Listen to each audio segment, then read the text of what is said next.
Assalamualaikum and hi to everyone. My name is Muhammad. In this video, me and my friends Johan, Aiman and Sajwan are going to present our case study about Piper Alpha disaster. So let's start. Piper Alpha was a large oil platform and it lies about 120 miles northeast of Aberdeen in Scotland. This spill was discovered in January 1973 and it's one of the first deep water reservoirs to be exploited in the northern North Sea.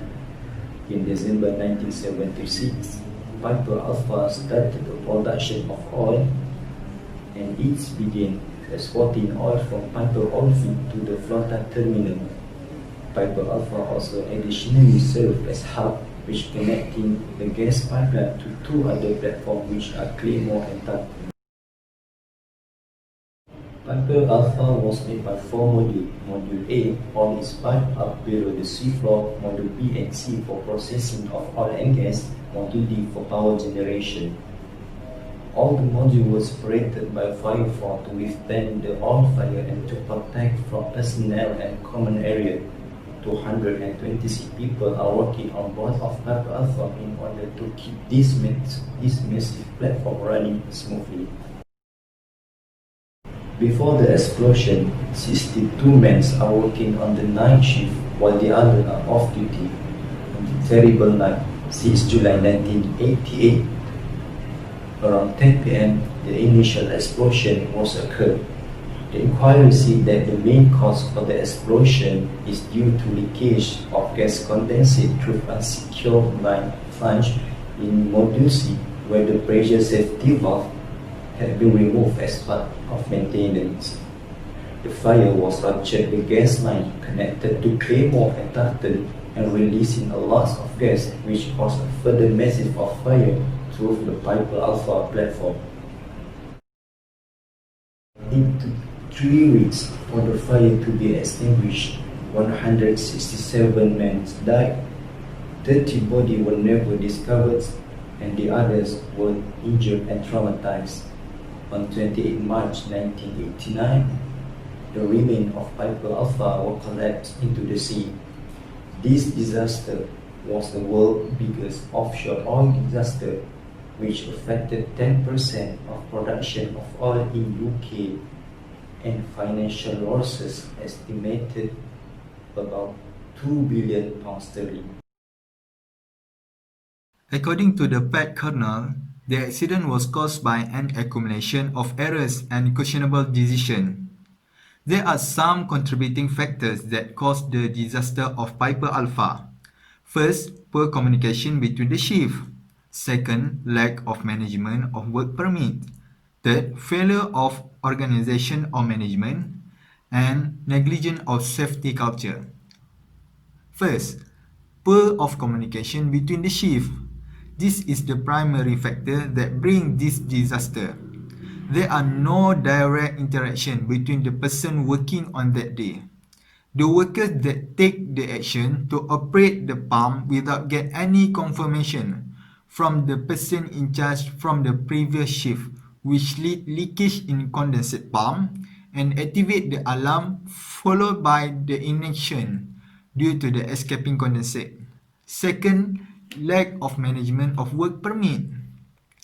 They do not have centralized and computerized system that can save the information of maintenance. All the maintenance permit or data cannot be directly obtained from the existing system. A decentralized system inhibits sharing of the critical information.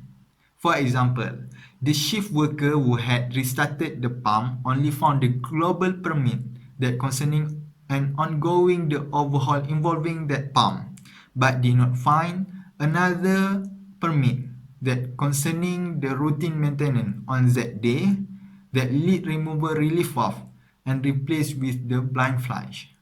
Next, failure of the organization or management. Actually, Piper Alpha was designed to produce and export oil. To meet the requirement to export gas, Piper Alpha involved the extensive modification, so the new facilities were located beside the control room. If any disaster strikes, it will affect the whole Piper Alpha. Then they do not have any alternative procedure or plan if the control room lost. No platform-wide emergency communication or evacuation order were given. If ordered, it unable to proceed due to the location of living quarters and the ineffectiveness of the safety equipment. Last but not least, negligence of safety culture.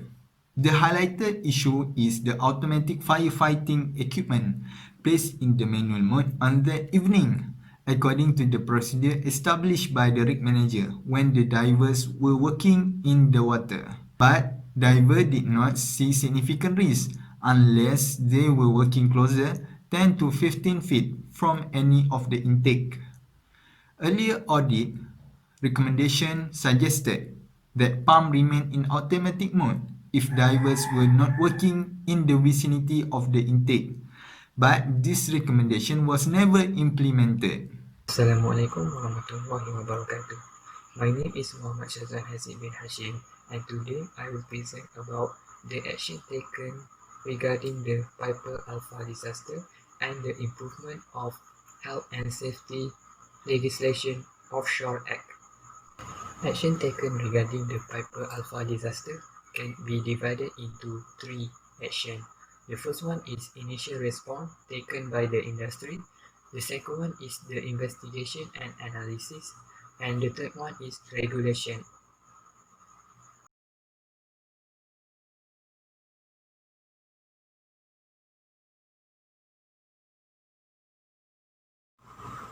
The industry spent a total of £1 billion as act toward the safety measures as soon before the Lord Cullen public inquiry into the disaster report was published. All the operators will carry out sudden well-inclusive assessment of their installation and the way of their management. The first response is the improvement to the permit to work management system. The second response is mitigation of smoke hazard, improvement to evacuation route. The third response is relocation of some pipeline emergency shutdown valve. And lastly, the initiation of formal safety assessment. After the tragedy, Lord Cullen appointed to hold a public inquiry into the accident. It takes 180 days to hold the public inquiry in two parts. The first was to establish the causes of the disaster. The second made the recommendation for changes to the safety regime. The report published by Lord Cullen on 30 November 1990 and the inquiry heard evidence from the witnesses that includes the survivor. Lord Cullen had suggested 106 total of recommendations within his report. The industry accepted all the recommendations. The health and safety executives was overseeing the 57 recommendations.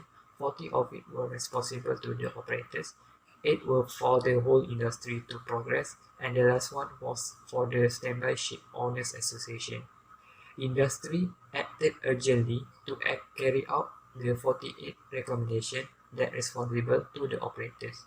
By 1993, all had been acted upon and substantially applied. Although the Cullen inquiry found Occidental guilty of inadequate maintenance and safety procedures, no criminal charges were brought against the company. The Offshore Installation Safety Case Regulation came into force in 1992. By the month of November 1993, for every installation of the safety case was submitted to the HSE, and in year 1995, all had their safety case accepted by the HSE. The safety case regulation required operator or duty holder of every fixed or mobile installation operating in United Kingdom waters to submit to the HSE for their acceptance as a safety case. The safety case must give complete specimen of the arrangement for managing health and safety and controlling the major incident hazards on the installation. In 2005, the safety case regulation were revised for exposure 13 years of experience. The aim of this revision was to make the effectiveness of the regulation better when simultaneously lessen the time taking of 3 yearly resubmission. There are new implementations added to the Health and Safety at Work Act 1974. There were particular hazards that need to be revised and give extra consideration. Therefore, major set of United Kingdom regulation applicable to the industry operation. The offshore safety case regulation underpinned by adding detailed regulation. These are the Offshore Installation and Pipeline Works Management and Administration Regulation 1995, the Offshore Installation, Fire and Explosive Prevention and Emergency Response Regulation 1995 PFEER, the Offshore Installation and Wells Design and Construction, etc. Regulation 1996. There are large areas of other regulation applied to the offshore oil and gas industry. These include, but are not limited to, the Management of Health and Safety at Work Regulation 1992, the Control of Substances Hazardous to Health Regulation updated in 1999, the Noise at Work Regulation 1989, the Health and Safety Work Act 1989, the Provision and Use of Work Equipment Regulation PUWER, the Lifting Operation and Lifting Equipment Regulation LOLER, the Dangerous Substances and Explosive Atmosphere Regulation DSEAR. So, overall, from this case study, we find out that many of the events which led to the Piper Alpha accident were rooted in Occidental petroleum's culture, structure and procedures, some of which are common to large segments of the oil and gas industry as well as other industries. At the root of the question was first a theory of production and condition of production, which was insufficient for the expertise of the workers. Successive additions to the system were made without adequate feedback and understanding of their effects on operational safety. Regardless of the system of evaluating the internal financial performance of the various divisions of certain multinational oil firms, it is the corporation output portion that always finds itself under scrutiny. Measures which are then taken in the short term to save costs have led to understaffed service and fewer experienced overworked operators. Since they have to contend with urgent challenges, these operators are often reluctant to concentrate directly on the avoidance of injuries, and in any case may not seem to have been at the forefront of the interests of the company. The oil industry has long struggled over government regulation, the lack of cooperation of decentralized regulatory agencies, and British government interest in increased oil production at the time of the Piper Alpha accident led to the negligence of the safety features and procedures on board the platforms. The maintenance error that ultimately resulted in the initial leak was the result of inexperience, poor maintenance procedures, and poor learning mechanism. So that's all from us. Thank you.